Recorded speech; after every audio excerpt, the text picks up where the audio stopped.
Assalomu alaykum hurmatli obunachilar. Mana sizlar bilan yana YouTube kanali orqali birgamiz. Va bugun sizlarga gullarimizni gullatish uchun va gullagan gullarimizga qanday kokteyl tayyorlab berishimiz mumkin. Bugun mana shuni ko'rsatib bermoqchiman.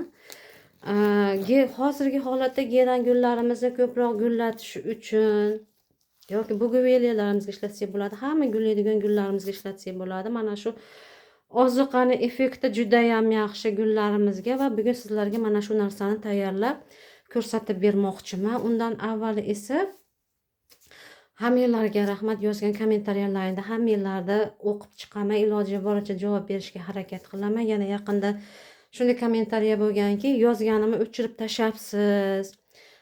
O'zini hurmat qilgan inson boshqalarni ham hurmat qiladi deb yozishibdilar. Men hattoki negativ kommentariya bo'lsa ham o'chirib tashlamayman. Hech qachon masalan qo'ygan videoroligimni pastiga yozilgan kommentariya hammasi turadi. Hattoki negativ kommentariya bo'lsa ham shuni ham o'chirib tashlamayman.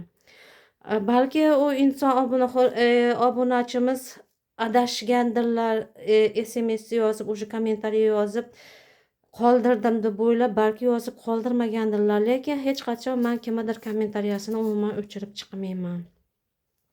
Bu bir bo'ladigan bo'lsa, hammanglar kommentariyalar yozib qoldirgan kommentariyalaringni o'qib chiqaman va iloji boricha javob berishga harakat qilaman.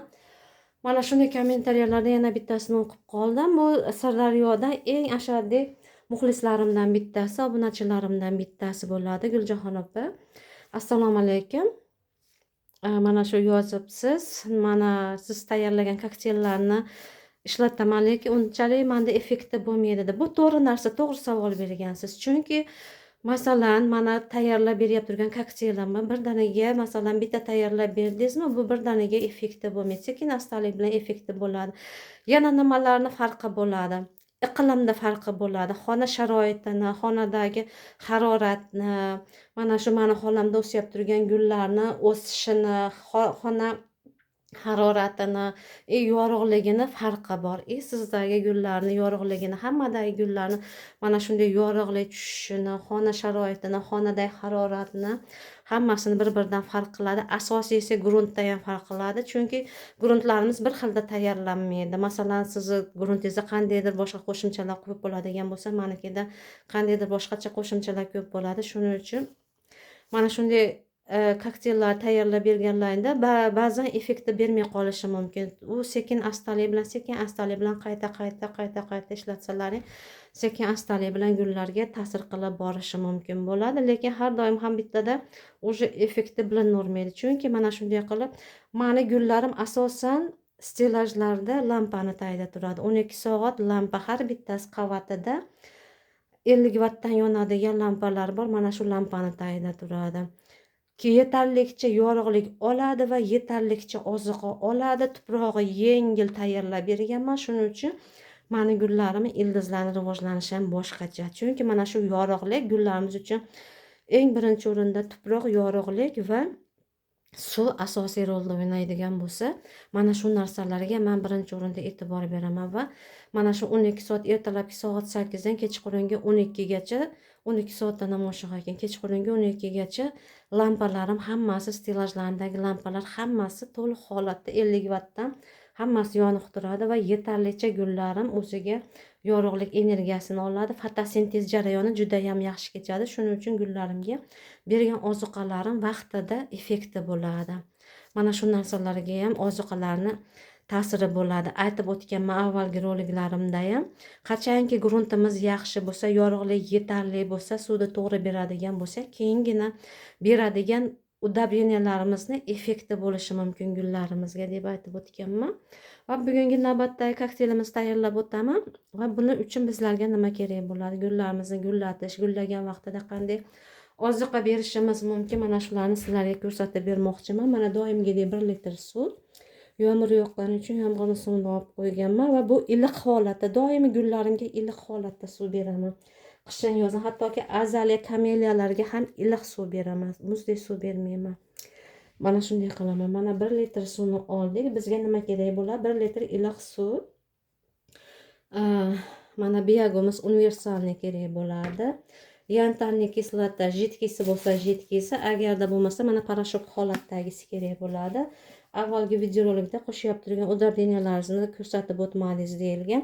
Mana shunday idishchalarga solib olganim uchun ko'rsatishim hojat yo'q deb o'ylagan edim. Mana bunda yantarniy kislota turadi. Mana bu esa yantarniy jidkisi bor. Bu Toshkentdan El Agro kanali orqali zakaz qilib olishlari mumkin bo'ladi. Mana shunday yantarinlarni, asmakotlarni, udobreniyalarni, universal gruntlarni mana shu kanaldan zakaz qilishlari mumkin bo'ladi. Va yana bizga borniy kislota kerak bo'ladi.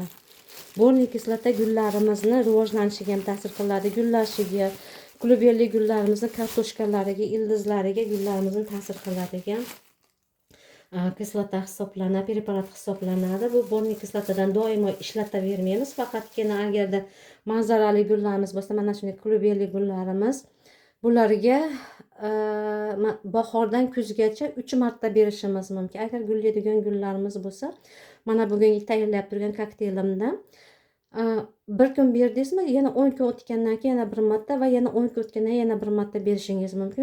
3 marta bersangiz mana shu kokteylni o'zi yetarli bo'ladi.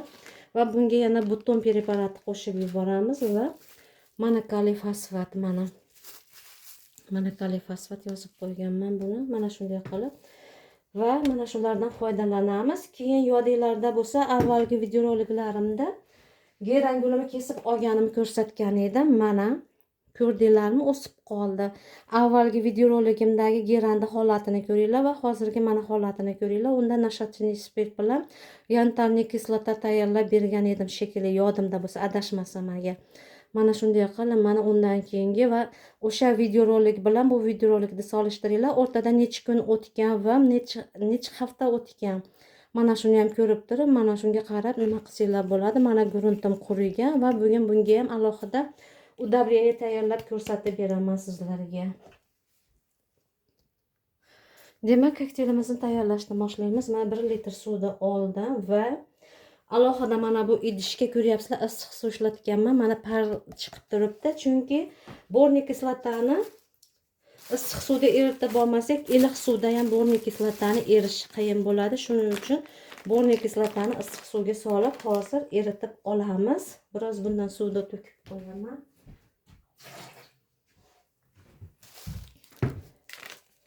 Borniy kislota qancha qo'shamiz? 0,2 gram qo'shishimiz kerak bo'ladi. 0,5 gacha oxirgisi.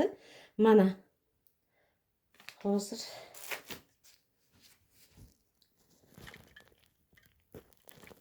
mana shuncha choy qoshiqchani ichida mana ozgina borniy kislotani mana issiq suvga solib qo'yamiz va mana shu suvda borniy kislotamiz erib turguncha qolgan smesimizni tayyorlab olamiz.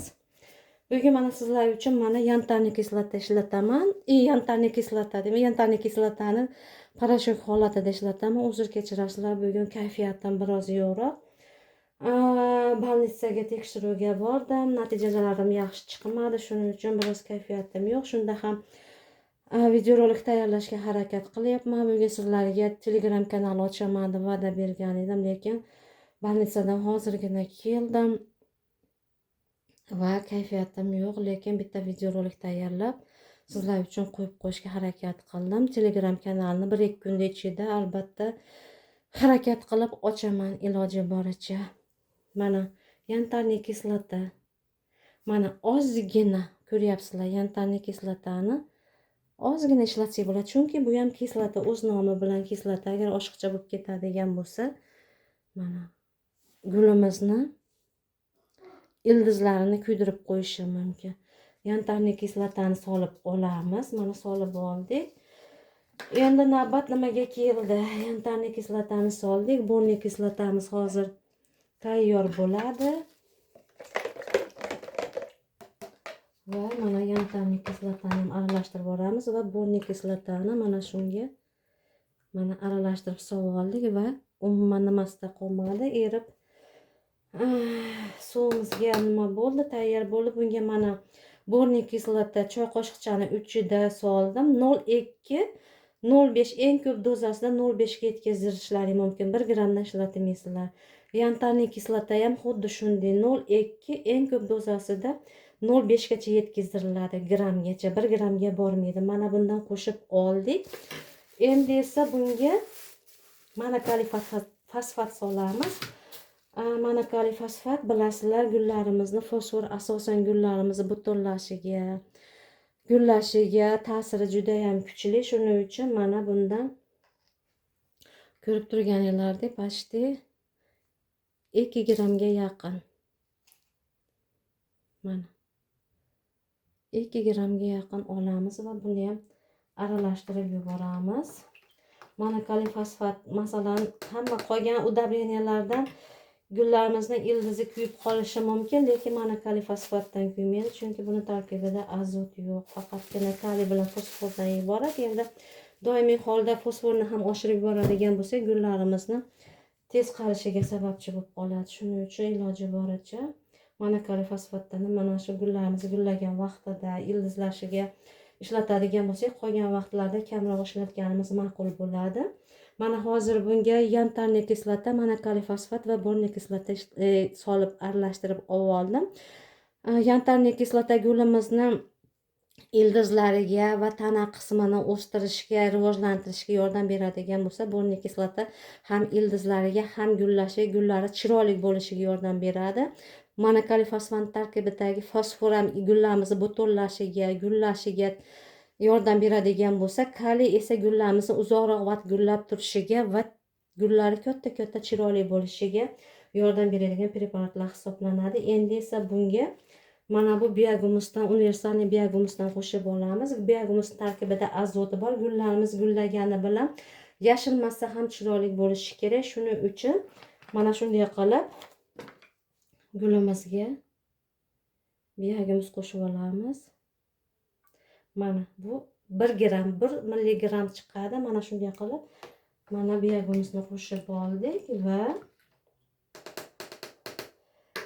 doimgi qo'shib keladigan preparatim endi glitsin tabletkasi qo'shib yuboramiz. Ham aminokislotalar, ham mana shu hozir tayyorlagan kokteylimizga qo'shilgan preparatlarni gullarimizga effektini oshirib beradi. Mana shu glitsin tabletkasi. Shuning uchun glitsin tabletkasidan mana glitsin tabletkasi va bir donagina oldim. Ezib olamiz buni yaxshilab.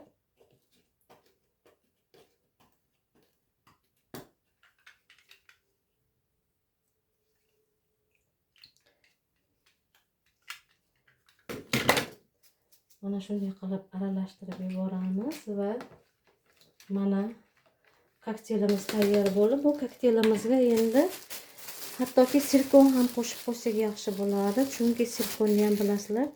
Yana gullaringizni persatka qilib olganingizdan keyin sprey qilasizmi degan savol bo'pti. Gullarimni persatka qilib olganimdan keyin men to'g'risini aytadigan bo'lsam, sprey qilmayman. Qachonki vaqtim bo'ladigan bo'lsa, mana shu vaqtdagina sprey qilishim mumkin. Unda ham HB101 ko'proq sirkondan foydalanaman, epindan kamroq foydalanaman. Mana bu ham oxirgisi ekan. Aralashtirib yubordik va kokteylimiz tayyor bo'ldi. Keyingi videoroliklarda sizlarga gortenziya makrofila, ya'ni gortenziya krupnolistniy gortenziyalarni qanday turpoq tayyorlaymiz va tuprog'ini qanday tayyorlaymiz, persatka qilib olishimiz, cherenka qilib olishlarini mana shu keyingi videoroliklarda gortenziyalar, azaliyalar, yana ko'p gullar, malachcha ham aytgansizlar, malachchalar to'g'risida ham albatta videorolik tayyorlab ko'rsataman. Demak, mana nimamiz tayyor bo'ldi va gullarimizga hozir quyib olamiz. Bu mana ko'rib turganinglardek Rozalinda sorti gerandi. Ko'ryapsizlar mana. Butonlari bor, mana yana butonlari mana ochilyapti turgani, gullashga harakat qilyapti turgani, mana bu tomonlarda ham bor va yangi butonlar chiqyapti. Mana shu butonlarni rivojlantirish uchun mana ko'ryapsizlar, kusti ham juda ham chiroyli yoshartirilgan bu geranimiz va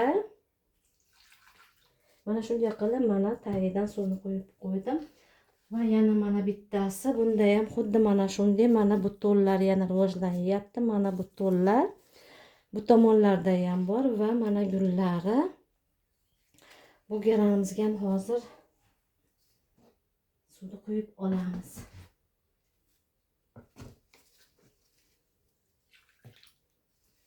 Mana bunga ham quyib oldik. Endi bu yerda bugun yelak gullarimiz bor. Qish oyida asosan bilasizlar, yorug'lik yetishmasa barglarini to'kib yuborib qaytadan chiqaradi. Mana ko'ryapsizlar. Hozir rosa chanqagan. Mana shu bugun yelak gulimizga ham mana shunday qilib mana suvni quyib olamiz. Mana bu gullarga mana ko'ryapsizlar, уже kokteyl tayyorlab nima qilishni ko'rsatib berdim. Endi esa mana shu avvalgi geranimga keyingi kokteylni qanday tayyorlayman oziqani hozir ko'rsatib beraman. Mana bu esa mana vat alyonishka fiyalkam gullayapti. Mana ko'ryapsizlar, o'rtasida piyoz tiriliklari ham ancha bilinib qolgan va hamma tarafidan mana buni ham butonlari bor. Butonlar chiqaryapti. Ya'ni har bitta bargni orasidan butonchalari bor va mana shunday holatda mana gullab turibdi. Endi demak, navbatdagi kokteylimiz uchun bu mana bu geranimiz uchun ko'rib turibsizlar, mana shunday holatda o'zgardi. Va endi bunga qanday kokteyl tayyorlaymiz? Mana 1,5 litr iliq suv olganman. Bu iliq suvga hozir nimalar qo'shamiz? Agarda bo'ladigan bo'lsa, mana bu 20-20-20, NPK 20-20-20. Bu esa NPK 18-18-18. Undan avvalgi videoroliklarimda mana shunday NPK 13-40-13 ko'rsatganda, menikini rangi boshqacha deb aytilgan savol bo'lgan. Mana shundan foydalansam bo'laveradimi? NPK yozilib turib, mana shu raqamlar yozildi. Bu xuddi o'sha удобрение bo'ladi. Faqatgina firmalari boshqaligi uchun mana shunday qilib NPKlarning ranglarini o'zlari tanlagan rangda qilib chiqarishadi. Shuning uchun faqatgina rangida farq qilishi mumkin, lekin tarkibi doimo bir xil bo'ladi. Mana bu 20-20 bo'lsa, bu esa 18-18-18 NPK. Bugun sizlarga navbatdagi videorolikda mana bunga geranimizga 20-20-20 sulfat magniy, glitsin, biogumус ishlatib mana удобрение tayyorlaymiz. Buning uchun bizga mana hozir 20-20-20 dan olamiz. Qoshiqcha ham ho'l bo'lib qoldi va mana ko'rib turganlaringlardek juda ham choy qoshiqchani 3 da olyapman. 0,5 litrga tayyorlaganim uchun mana ozgina oldim va mana shunday qilib mana aralashtirib oldim buni. Endi bunga sulfat magniy qo'shamiz, barglarini chiroyli qilish uchun. Va sulfat magniyning tarkibidagi sera gulimizni, mana gulimizni deyman, NPK 20-20 ning tarkibidagi azotni yana ham kuchaytirib beradi. Mana shu ozgina miqdorda yetadi. Mana shunday qilib aralashtirib olamiz va endi navbatimiz biogumusga keldi. Hozir biogumus menda original biogumus. Buni ozgina ishlatsa ham ta'siri bo'laveradi.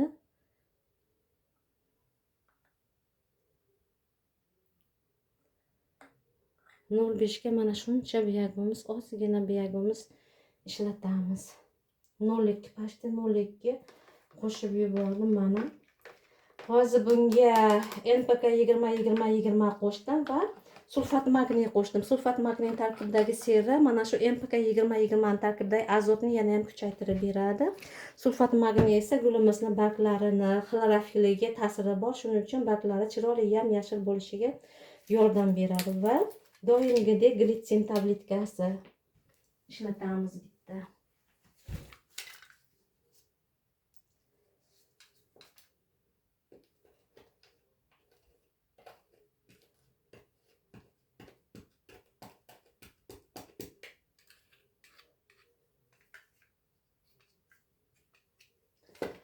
Mana bitta glitsin tabletkasi aralashtirib yubordik. Yaxshilab aralashtiramiz va kokteylimiz tayyor bo'ldi. Bu asosan gulimizning ham yashil massasiga, ham ildizlariga, ham nimasiga ta'sir qiladigan, asosan yashil massaga ta'sir qiladigan ozuqa bo'ldi. Azot bilasizlar tezroq o'sishiga yordamlashadi va qachonki mana shu yashil massa o'zimni ko'nglimdagidek yaxshi rivojlanib, mana shunday bo'lib olgandan keyingina, mana ko'rib turganingizdek, mana shunday bo'lib olgandan keyingina gullashi uchun ozuqalar tayyorlab beraman. Ungacha esa mana shu yashil massani rivojlantirish uchun ozuqalar beraman.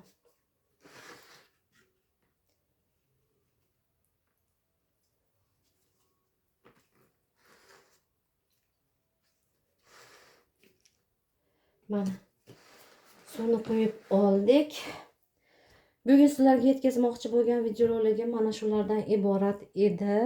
Mana shunday qilib gullaringga berishlaring mumkin. Faqatgina hammada har xil effekti bo'ladi bu kokteyllarning. Chunki hammamizni gruntimizni tarkibi, garshoklarimizni hajmi, katta kichikligi, ildizlarning rivojlanishi, yorug'lik massasini tushishi, xona harorati bir xilda emas. Shuning uchun kimlargadir vaqtida ta'sir qilsa, kimlargadir sekin-sekinlik bilan ta'sir qiladi. Birinchi navbatda bu narsa gruntga bog'liq. Gruntimiz yaxshi bo'ladigan bo'lsa, har qanday udableniya ildiz yaxshi rivojlanadi va har qanday udableniyani, ya'ni ozuqani gulimiz vaqtida ildizlar orqali so'rib olib turib, mana shu bilan yaxshi rivojlanishi mumkin. Agar gruntimiz yaxshi bo'lmaydigan bo'lsa, gulimizni ildizlari yaxshi rivojlanmaydi va mana shunday qilib ozuqani gulimiz gruntdan so'rib ololmaydi. Mana shu taraflari ham bor. Yana sizlar bilan YouTube kanali orqali ko'rishguncha xayr, sog' omon bo'linglar.